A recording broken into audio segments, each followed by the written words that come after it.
يا ترى الاستاذ ايمن موجود؟ جايه حالا. معقوله دي مواعيد دي؟ مديلي ميعاد الساعه 8 ومما انا اجي متاخره الساعه 8 ونص اجي ما لهوش. المفروض يبقى في احترام للمواعيد بلا قله ادب. هو انت اللي جايبك ايمن عشان تقابلي الاستاذ؟ ايوه. دادا دادا ابله، هم دول البنات اللي بيتمرنوا على الخطوات؟ ايوه. في 1 2 3 وروني بسرعه الخطوات عشان اعملها معاكم على السريع. استني عندك. مفيش تمرين الا لما تحترمي مواعيدك يا هاني. ميعادك الساعه 8، الساعه دلوقتي 8 ونص و5. اتفضلي روحي اقعدي هناك لما يجي الاستاذ وياخد قرار في موضوع تاخيرك. لا اصلا هناك معايا بنات وهتتحسنوا. في 1 2 3 4 1 2 3 4 هناك.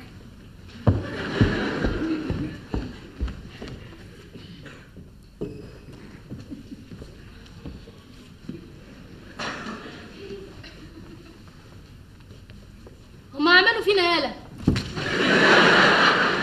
ولا اللي بيتاخر زينا كده بيدخلوه اوضه الفيران ولا بيحطوا السيخ المحمي في صرصور ودنه. انت جايه متاخره؟ الميعاد الساعه 8. الاستاذ بتاعكم بسلامته هو اللي حدده لايمن. جيت انا 8 ونص. اتاخرت ليه؟ انا كده بقى ما احبش حد يفرض عليا حاجه. اصل هو حدد الميعاد اللي يناسبه وما دام ما اتفقناش يبقى من حقي في الوقت اللي يناسبه. صدق وتؤمن بالله؟ لا اله الا الله. انا بره من 8 الا ربع وقصدت اتلكى عشان اربز لكم المخرج بتاعكم ده.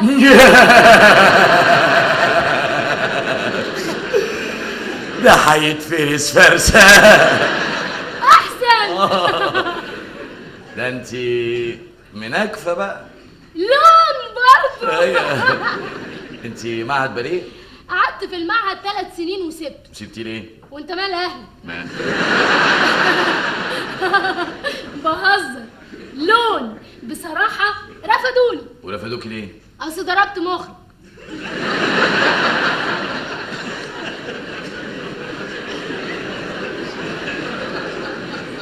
ضربتيه ضرب؟ سبلي اما اكون صاحبته بالعافيه او يقرفني في التمرين وانا ما احبش حد يغصبني على حاجه. اصل انا حريتي قبل اي حاجه تانية. مش انت حر؟ وانت مال اهلك؟ حلو قوي. وبعدين وحشه وحشه قوي. اسره. سبت الباليه ودخلت الكونسرفاتوار. قعدت فيه 4 سنين وسبته. وسبتي ليه؟ برضه ضربت مخرج. ده انت تخصص بقى. اصلك انت مش واخد بالك في صنف من المخرجين دول معقدين عنده عقده نقص. عشان يثبت انه مخرج لازم يعمل الشويتين بتوعه. بالك انت المخرج بتاعكم اللي كلكم بتترعشوا منه هي مره واحده بس اديله على قفاه يمشي عدل.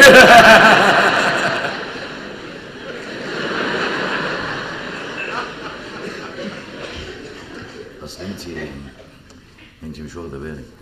المخرج بتاعنا ده قليل الادب، ممكن يقلع الجزمه يضربك بيها ويطردك. بناقص هيقطع عيشي. ما انا بشتغل. شهر ايه؟ برقص. ما اقدرش اعيش من غير رقص. بتغني؟ يوه غنيت على شباب كتير زي الورد. شهر فين؟ في كباريه. زفت. كباريه زفت؟ يعني انت اللي بترقص في البولشو يا خي. غلط. الخطوات دي كلها غلط. ولا تعالى اقعد هنا. انت مالك؟ انت تعالى اقعد هنا. مفيش ستايل. اتفضلوا انت بالذات هيدول الخطوات دي تاني. امرك يا استاذ. استاذ ايمن مش موجود. هعدي عليه بكره. تعالي والله بكره. خش البروفا. اصل انا مطربه ما برقص. خش البروفا. ثانيه يا نسا. خشبة المسرح لها تقاليدها ولها اخلاقياتها. صحيش تخش مصاصه. اتفضلي. 1 2 اوكي اكمل. ما معروفه 1 2 بعديها 3 4 على طول. انا لسه ما كملتش. 1 2 3 4. ركزي في الخطوات. 1 2 3 4 1 2 3 4 1 2 3 4 1 2 3 4. اي 1 2 3 4 1 2 3 4 1 2 3 4 1 2 3 4. طب انا عملت الخطوات ممكن افهم بقى يعني ايه دي ويعني ايه دي؟ نفذي الخطوات من غير اي مناقشه. كفايه. انتوا الاربعه بروفتكم بكره الساعه 7. استني. انا؟ لا هعمل معاكي بروفا لوحدنا. كده طب امشي انا بقى. ما تخليكي معانا يا مشيره. لا اصلي تعبانه شويه. مشيره ثانيه واحده. مشيره، البنت سالتك سؤال وانت ما جاوبتهاش. انا دلوقتي اللي عايز اعرف بجد، يعني ايه دي ويعني لا احسن تسالني تحرجني. مشيره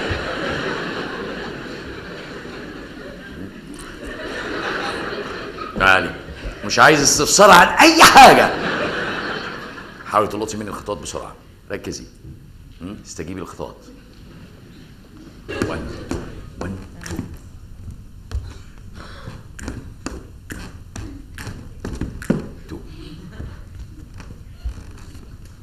لفي.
بتقولي انك بتغني؟ ايوه. بتقري نوتة؟ ايوه. الأغنية دي حاول تمشي مع التونيشن.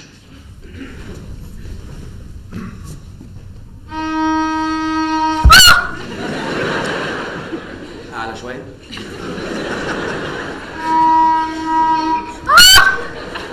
أعلى سنة. يا بنتي الأغنية ما بتبدأش بتبدأ بخزني. ما انت كنت هتاخذ عيني بالقرص. اقفي ورا القرص.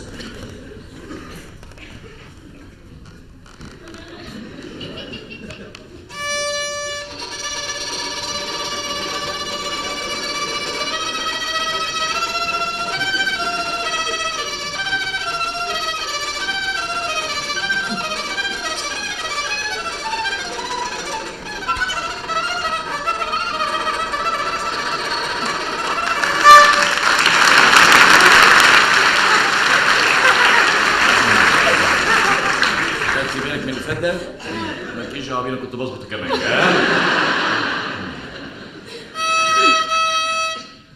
خذني خذني خذني خذني. انت كده مش بتغني، انت بتطلبي من ربنا. خالي يا خالي.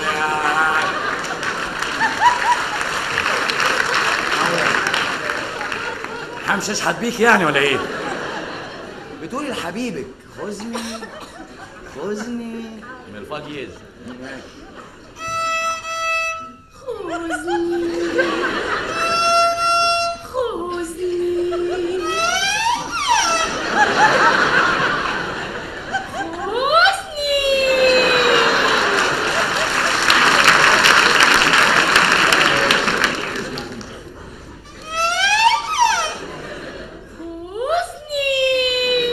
مش هنردح. خدني معقولة؟ لحبيبك بتقولي لحبيبك خدني خذني خذني فإني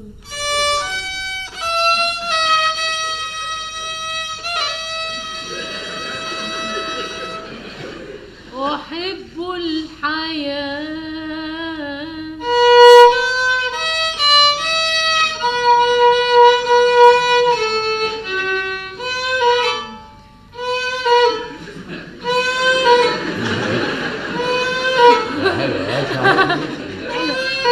صعبة عشان العفو. نفسي اعمل اغنية كلها كده.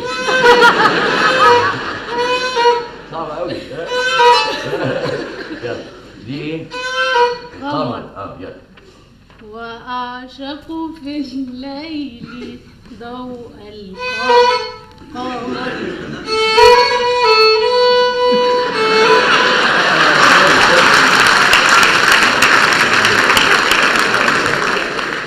معلش عشان اصل حسني قريبة من خد البيزا واسكت ف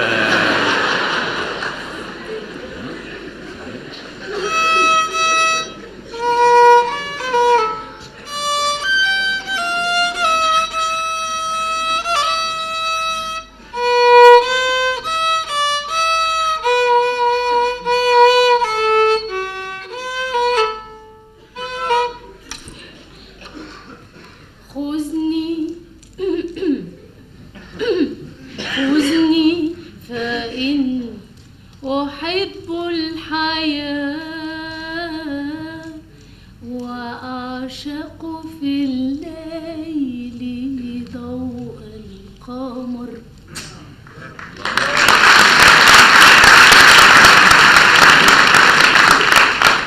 وحشة قوي. أول مرة تمثلي مش كده؟ أول مرة تمثلي على المسرح؟ أيوه. شوفي، مهنة الممثل بتعتمد على 3 أدوات رئيسية: العقل وجسمه والجهاز التنفسي. عقله لأن شغلته بتبدأ بعقله عشان تصل لعقول الناس، دي أهم أداة. جسمه هي دي مشكلته، إن العازف يبقى في إيده آلة يستطيع إنه يضبط أوتارها عشان يعزف عليها، إنما الممثل مشكلته إن هو جسمه هو آلته اللي يجب أن يضبط أوتارها كي يستطيع العزف عليها نغمات صحيحة تصل للجمهور.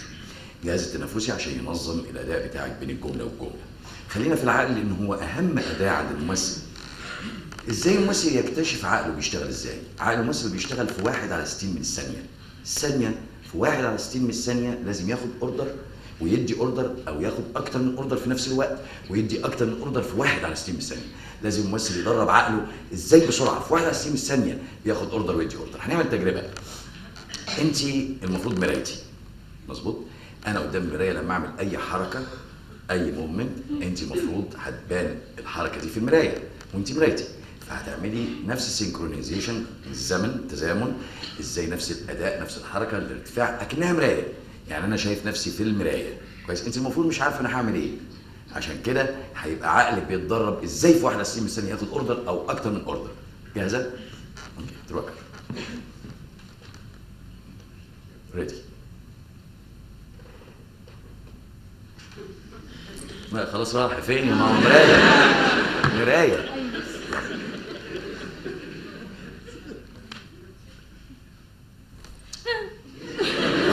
انا هعمل كده وفي المرايه بسم الله الرحمن الرحيم. معقوله؟ يعني تعملي مكياج الصبح ترجعي بالليل تشوفي نفسك عامله على بال ما تشوفي صورتك؟ لا، مرايه بالظبط. يلا. لا انت مركزه هنا اهو، مش كل مره. ما لا ركزي. صباعي فين؟ صباعي يا امي، صباعي فين؟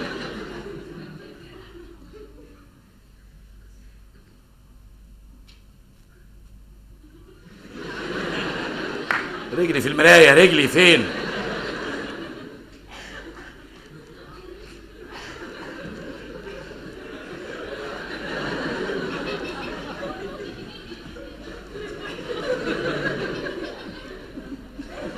فين لساني يا امي؟ حافظه اشتغل لوحدي معقوله؟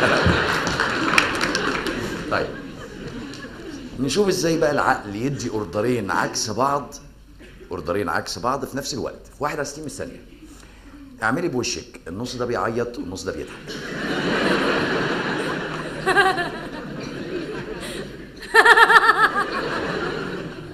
في تاتش هطل شويه عادي يا بنتي، كده الضيوف يفتكروا ان انا مجنون. عادي. ازاي عقلك في 1/60 من الثانيه هيدي اوردر لعضلات وشك هنا انها تتاثر وتنفعل وتعيط، وفي نفس الوقت النص ده هتدي اوردر للعضلات دي انها تضحك.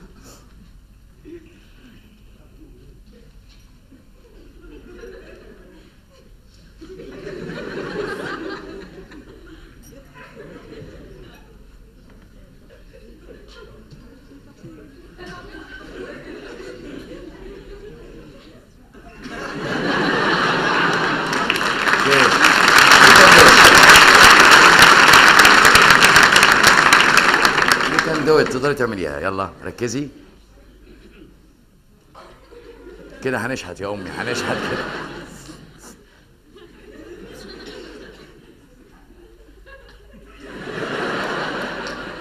مديه على اسماعيل ياسين شويه. طيب ازاي بقى تعبري بجسمك انك شجره في مهب الريح؟ ده كده عود قصب يا امي. شجره بلوط، جذع كبير لها جذور في الارض ثابته. الشجره مهما كانت الرياح ما بتهزهاش. طيب دي الشجره، فين الريح؟ ازاي انا عملت جسمي كده شجره؟ ممكن الناس تتخيل ان دي شجره. يعرفوا منين ان في ريح؟ منين؟ ها؟ منين؟ منين ايه؟ منين؟ لا رياح. لا رياح مش ريح، رياح. عاصفه اهو. احساسك الداخلي هو اللي يبين للناس ان في عاصفه. انا اسف ما تعرفناش. انا اللي اسفه، بس صدقني انا كنت بهزر هناك. كلهم في الاول بيقولوا كده، انما بكره النكد بكره ان شاء الله. اسمك ايه؟ كريمه. شوف يا كريمه، انا هقدم على المسرح هنا كارمن. اوبرا كارمن بتاعت بيزيه؟ لا مالناش دعوه بزي، انا ليا تصور تاني خالص في كارمن. انا عامل معالجه ما بين حدوته اوبرا كارمن وبين الواقع.